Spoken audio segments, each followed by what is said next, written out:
बरेली तहसील Nawabganj block Bhatpura जिला panchayat ward number 3 से बसपा समर्थित अधिकृत प्रत्याशी सुरेश कुमार से आज हमारे संवाददाता ने बसपा के मंडल कार्यालय तुलसी नगर में मुलाकात कर खास बातचीत की। बातचीत के दौरान बसपा समर्थित प्रत्याशी सुरेश कुमार ने बताया कि हमारा क्षेत्र जिला पंचायत वार्ड नंबर 3 विकास के क्षेत्र में काफी पिछड़ा हुआ है, जिसके कारण वार्ड नंबर 3 की जनता को शिक्षा, स्वास्थ्य, चिकित्सा, स्वच्छ जल, बारात घर, बिजली व्यवस्था के अलावा तमाम समस्याओं का सामना करना पड़ता है। बसपा समर्थित प्रत्याशी सुरेश कुमार ने बताया कि वह पिछले लगभग 3 वर्षों से अपने वार्ड नंबर 3 के एक गांव में जाकर वहां की समस्याओं को करीब से देखने के बाद हमने अपने वार्ड नंबर 3 की जनता के लिए जो कार्यक्रम बनाया है, उसमें सर्वप्रथम शिक्षा को बढ़ावा देने के लिए हमारी योजना अपने वार्ड में 6 हाई स्कूल और 2 इंटर कॉलेज खुलवाकर शिक्षा का प्रबंध करना जहां हमारी प्राथमिकता में शामिल है। वहीं शिक्षा को रोजगार से जोड़ने के लिए हमने अपने वार्ड नंबर 3 में एक ITI खुलवाना भी हमारी खास योजना में शामिल है। इसके अलावा स्वास्थ्य और चिकित्सा को बेहतर बनाने के लिए बंद पड़े स्वास्थ्य केंद्रों को वहां स्टाफ की नियुक्ति कराकर आरंभ कराना जहां हमारी योजना है। स्वच्छ जल योजना के अंतर्गत अपने वार्ड नंबर 3 के प्रत्येक गांव में मिनी वाटर टैंकों व समरसेबल द्वारा जनता को स्वच्छ पानी उपलब्ध कराना हमारी योजना में शामिल है। वहीं अपने वार्ड नंबर 3 की जनता की शादी विवाह के मौके पर आने वाली समस्याओं के समाधान के लिए हमारी योजना अपने वार्ड नंबर 3 में 4 बड़े बारात घर बनवाकर जनता को निःशुल्क सेवा के लिए उपलब्ध कराना हमारी खास योजना में शामिल है। इसके अलावा बिजली व्यवस्था को बेहतर बनाने के लिए जर्जर तारों की जगह केबल पड़वाना व छोटे ट्रांसफार्मरों की जगह बड़े ट्रांसफार्मर लगवाकर 5 ट्राली ट्रांसफार्मर की योजना में शामिल है। प्रत्येक ग्राम में स्ट्रीट लाइट की व्यवस्था कराना हमारी योजना में शामिल है। इसके अलावा केंद्र व राज्य सरकार द्वारा जन कल्याण व जनहित की 1 दर्जन से अधिक योजनाओं का लाभ प्रत्येक पात्र व्यक्ति तक पहुंचाना हमारी प्राथमिकता में शामिल रहेगा।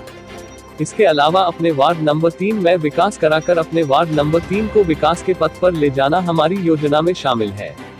इसके अलावा किसानों के लिए खाद की समस्या, ट्यूबवेल व सिंचाई की व्यवस्था के साथ ही खाद की समस्या व संपर्क मार्ग बनवाने के साथ ही युद्ध स्तर पर विकास कार्य कराना हमारी योजना में शामिल है। आइए देखते हैं बसपा द्वारा समर्थित अधिकृत प्रत्याशी सुरेश कुमार ने बताया कि विकास हमारी प्रतिष्ठा में शामिल है। इसके अलावा हम अपने वार्ड नंबर 3 की जनता के लिए जो योजनाएं लेकर चुनाव में उतरे हैं, वह सभी योजनाएं हमारे क्षेत्र की जनता से संबंधित है, जिसकी जानकारी हम आपके चैनल के द्वारा जनता तक पहुंचा रहे हैं।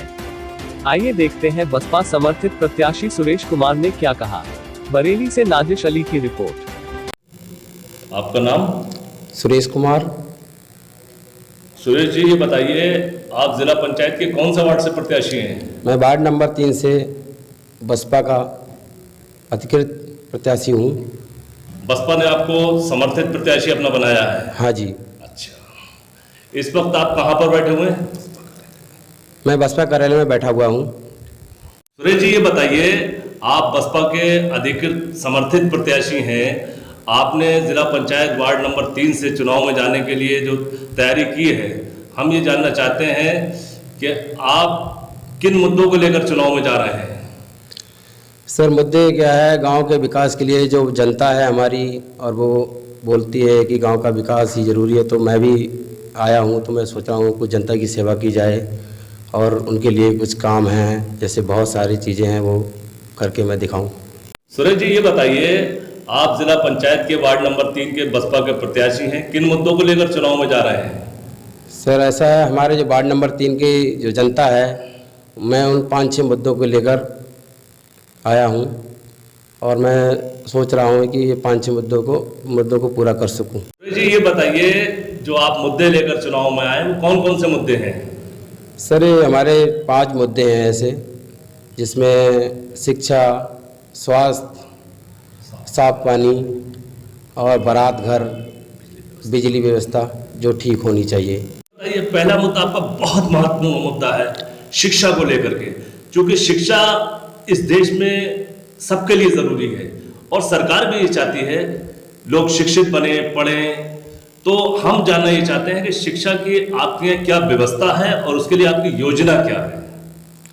सर, ज़्यादातर हमारे यहाँ जो स्कूल हैं, प्राइमरी से लेकर जूनियर तक 8 क्लास तक की शिक्षा है, तो हम सोचते हैं कि वहाँ पे ऐसा प्रबंध किया जाए कि जहाँ पर अच्छी व्यवस्था हो और स्कूल अच्छे खुलें, जो हम आगे उसको पूरा कर सकें। बताइए कि आपका मुद्दा बड़ा महत्वपूर्ण है शिक्षा का, तो हम ये जानना चाहते हैं कि आपने अपने वार्ड नंबर 3 के जो 48-47 गांव हैं उनके लिए शिक्षा की क्या योजना बनाई है? सर, हम चाहते हैं जैसे हमारे वार्ड नंबर 3 में कम से कम 10 गांव के बीच एक हाई स्कूल होना चाहिए और हमारे वार्ड में 2 इंटर कॉलेज होने चाहिए। ये हमारी योजना है और इससे हम जो शिक्षा को रोजगार में जोड़ने की कोशिश करेंगे। ये बताइए, आपकी शिक्षा के बारे में बड़ी अच्छी योजना है कि हर 10 गांव में एक हाई स्कूल और कम से कम 2 इंटर कॉलेज आपके वार्ड के अंदर, और उसके बाद आपने एक शब्द ये कहा है कि हम शिक्षा को रोजगार से जोड़ेंगे। तो शिक्षा को रोजगार से जोड़ने के लिए आपकी क्या योजना है? योजना सर ये है कि जैसे हमारे बच्चे जो हैं वो पढ़ जाते हैं, हाई स्कूल और इंटर कर लेंगे, उसके बाद कोई ITI करके कॉलेज, और बाद में उनको नौकरी का कोई साधन हो जाए। जी ये बताइए, दूसरा मुद्दा भी आपका बहुत महत्वपूर्ण मुद्दा है और मैं समझता हूँ जितने भी प्रत्याशी आपके मुकाबले में हैं वो मुद्दों को लेकर चुनाव में नहीं उतरे हैं, और आप पहले ऐसे प्रत्याशी हैं जो मुद्दों को लेकर के उतरे हैं और सीधे जनता से जुड़े हुए मुद्दे हैं। तो दूसरा मुद्दा है आपका स्वास्थ्य और चिकित्सा का। तो हम ये जानना चाहते हैं कि स्वास्थ्य की व्यवस्था, चिकित्सा की व्यवस्था आपके वार्ड के अंदर क्या है और आपकी योजना क्या है?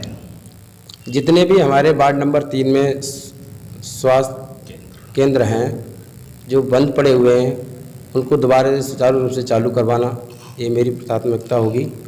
और दूसरा, जहाँ नहीं है वहाँ मुझे नया स्वास्थ्य केंद्र बनवाने की कोशिश करूँगा।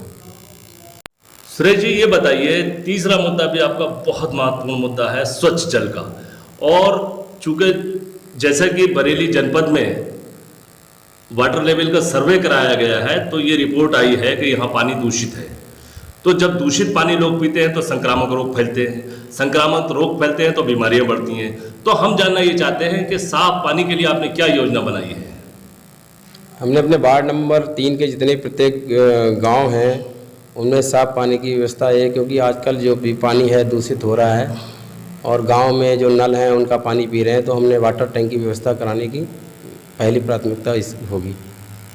सुरेश जी ये बताइए, चौथा मुद्दा भी आपका बहुत महत्वपूर्ण है और मैं समझता हूं कि प्रत्येक व्यक्ति की ज़रूरत है, और वो है बारात घर। तो हम जानना ये चाहते हैं कि बारात घर के लिए आपकी क्या योजना है?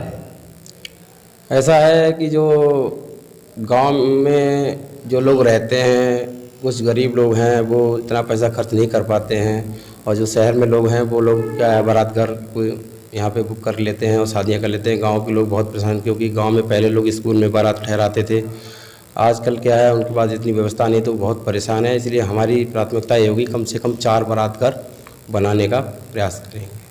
सुरेश जी ये बताइए, 5वां मुद्दा भी आपका बहुत महत्वपूर्ण मुद्दा है और सीधा जनता से जुड़ा हुआ है, और मैं समझता हूँ शायद ही किसी प्रत्याशी ने इस पर ध्यान दिया हो, बिजली व्यवस्था को सुचारू रखने का। तो हम जानना चाहते हैं बिजली व्यवस्था के लिए आपकी क्या योजना है? बिजली व्यवस्था के लिए हमारे जैसे हम अपने वार्ड में कम से कम 5 ट्राली ट्रांसफार्मर की व्यवस्था एडवांस में रखेंगे, क्योंकि हमारे अगर आसपास कोई भी ट्रांसफार्मर जल जाता है तो उसको तत्काल चेंज करा के और नया चालू उसको सुचारू रूप से चालू करवा सकें। और पुराने तार हैं उनको निकलवा कर और केबल डलवाने की प्राथमिकता होगी। छोटे ट्रांसफार्मर भी बदला करेंगे। सुरेश जी ये बताइए, आपके 5 मुद्दे बड़े महत्वपूर्ण थे, सीधे देहात क्षेत्र की जनता से जुड़े हुए थे, आपके वार्ड की समस्याओं से जुड़े हुए थे। अब हम आपसे आखिरी सवाल ये पूछना चाहते हैं कि कोई आपने अपने वार्ड नंबर 3 के लिए विशेष योजना भी बनाई है किसानों के लिए, और वहाँ के छोटे किसानों, बड़े किसानों को जो समस्याएं आती हैं उसके लिए क्या योजना है आपकी? देखिए सर, ऐसा मैं भी एक किसान का ही बेटा हूँ, और हमारे वार्ड नंबर 3 में जितने भी हमारे जो गांव आते हैं उनके लिए जो मार्ग हैं जो और जो रास्तों में जो उनको जोड़ने की कोशिश करेंगे, जिनके लिए रास्ते नहीं हैं, जैसे ट्यूबवेल है और सिंचाई की व्यवस्था है, नहर है, इनको चालू करवाने की, और खाद की है, इनको मैं कोशिश करूँगा।